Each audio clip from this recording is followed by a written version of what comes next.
अस्सलाम वालेकुम दोस्तों। नफ्सियाती माहिरीन का कहना है कि हम जितनी बार अपने किसी काम या आदत को रिपीट करते रहते हैं, दोहराते हैं, हमारा दिमाग हमें उसी डायरेक्शन में धकेलने लगता है। यानी अगर आप चाहते हो कि आपका दिमाग, आपकी बॉडी अपने हकीकी मकसद पर काम करें, तो आपको अपने मकासद से रिलेटेड कई हैबिट्स बनानी होंगी। और जहां अच्छी आदतें आपकी सेहत और आपकी जुमला ज़िंदगी की क्वालिटी को इम्प्रूव कर सकती हैं, वहीं बुरी आदतें आपकी जिस्मानी और दिमागी सेहत को नुकसान पहुंचाकर आपकी लाइफ की क्वालिटी को मुतासिर कर सकती हैं। इसलिए आज की इस वीडियो में हम डिस्कस करेंगे कि कौन सी हैबिट्स आपके दिमाग के लिए नुकसानदेह होती हैं और आपको क्या करना चाहिए अपने दिमाग की कारकर्दगी को बेहतर से बेहतर बनाने के लिए। Number 1, over eating. यानी आप चाहे एक वक्त में काफ़ी सारा खाना खा लेते हो या फिर थोड़ी थोड़ी देर में कुछ ना कुछ खाते रहते हो, तो वो आपके दिमाग को सही तरीके से काम नहीं करने देता। ये इसलिए कि हमारा दिमाग, हमारी बॉडी ऑप्टिमली तब परफॉर्म करती है जब हमारा पेट खाली होता है, क्योंकि जब हम बार बार कुछ ना कुछ खा रहे होते हैं, हमारी बॉडी भी अपनी सारी तवज्जो खाने को हज़म करने में लगा देती है। Number 2, lack of sunlight. सूरज की रोशनी की कमी।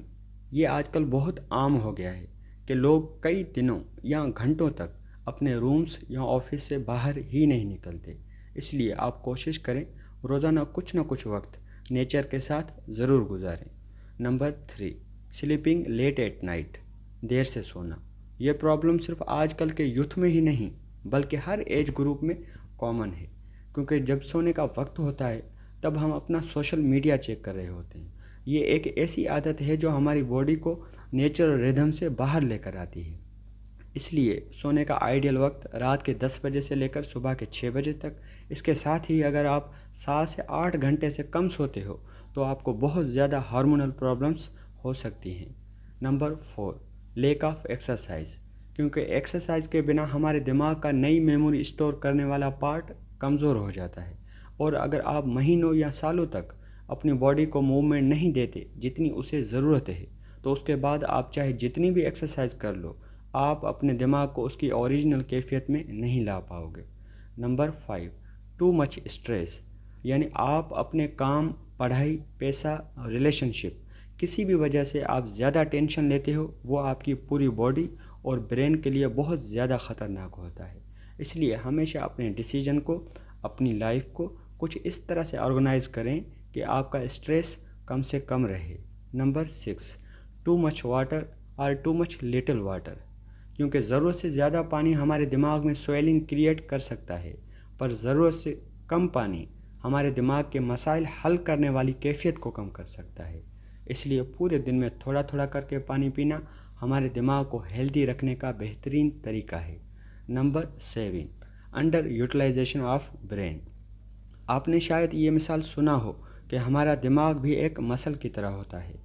अगर हम इसे इस्तेमाल करते रहते हैं तो वक्त के साथ साथ ये मजबूत होता रहता है, लेकिन अगर हम इसे ज़रूरत से कम यूज़ करते हैं तो वो कमज़ोर होने लगता है। यानी आप ख़ुद अपने मसाइल को हल करने के बजाय दूसरों की सोच और उनको फॉलो करते हैं, तो आप कभी भी अपने दिमाग को उसकी फुल कैपेसिटी पर नहीं यूज़ कर पाओगे। इसलिए जितना हो सके अपने मामलात को ख़ुद ही सॉल्व करने की कोशिश करें। Number 8 and last, multitasking. ये बैड हैबिट भी एक तरह से अंडर यूटिलाइजेशन से ही जुड़ी है, क्योंकि हमारा दिमाग मल्टीटास्किंग के लिए इवॉल्व नहीं हुआ है, बल्कि हम एक वक्त पर सिर्फ एक काम पर ही फोकस कर सकते हैं। इसलिए हेल्दी दिमाग की बेहतरी के लिए एक चीज़ पर फोकस करना हमारे लिए सीखना बहुत ज़रूरी हो जाता है। इसलिए हमेशा ये ही कोशिश करें कि आप एक टाइम पर एक काम को ही अपनी अटेंशन दें।